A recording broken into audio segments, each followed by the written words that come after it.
आइए हम सब फिर साथ में। वेलकम बैक, नमस्कार प्यारी फैमिलियर वुमेन। चलिए कुछ अच्छी अच्छी बातें करते हैं।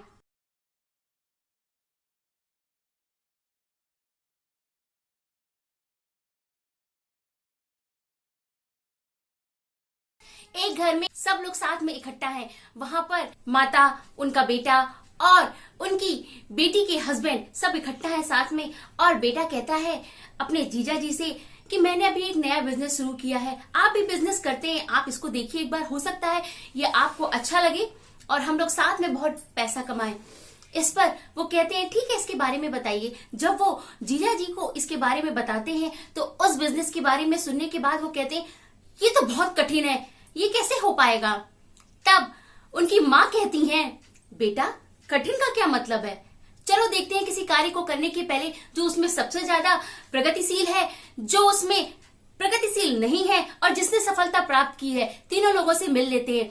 अगर हम बात करें बच्चों की जो हाई स्कूल का एग्जाम देते हैं, उनसे बात करने पर जब रिजल्ट आता है और जो बच्चा फेल होता है उससे बात करने पर पेपर कैसा था बेटा, तो वो कहेगा पेपर बहुत कठिन था, बुक से क्वेश्चन तो आए ही नहीं थे। दूसरे बच्चे से पूछने पर 500 की नोट रखना मैं भूल गया था, शायद इसीलिए मैं फेल हो गया। जो बच्चा उसमें सेकेंड क्लास आता है उससे पूछने पर पेपर कठिन था लेकिन कर लिया मैंने। जो बच्चा फर्स्ट क्लास आता है उससे पूछने पर पेपर कठिन था, लेंदी था, 1 घंटा और मिला होता तो मेरे और अच्छे नंबर आते। जो उसमें टॉप करता है उससे पूछने पर पेपर तो बहुत इजी था, मैंने तो बहुत आसानी से कर लिया। वही पेपर किसी के लिए कठिन, किसी के लिए बहुत सरल कैसे हो गया।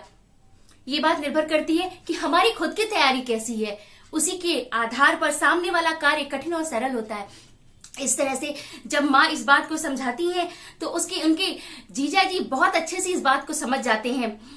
तो वो बेटा अपने जीजा जी को ये बात बताता है। इस तरह से वो दामाद बहुत अच्छे से समझ जाता है कि कार्य कठिन और सरल नहीं है, ये हमारी मेहनत पर निर्भर करता है और हमारी अच्छी सोच से किए गए शुरुआत पर निर्भर करता है कि वो कार्य कैसा है। और हम अपनी सफलता इस बात से निर्धारित कर सकते हैं कि हम किस तरह से प्रयास कर रहे हैं और हमारी सोच उस समय किस तरह से है। तो इस तरह से आप लोग भी समझ गए होंगे कि कठिन और सरल कुछ भी नहीं, सब हमारी तैयारी पर निर्भर करता है। आइए अब लास्ट वीडियो की प्रॉब्लम देख लेते हैं। एक पक्षी जो बहुत परेशान है कि उसकी चोंच सुंदर नहीं है, वो अपनी माँ से कहता है। तो माँ ये कहती है कि बेटा चलो जो हमारे यहाँ जो सबसे समझदार है उससे जाकर बात करते हैं।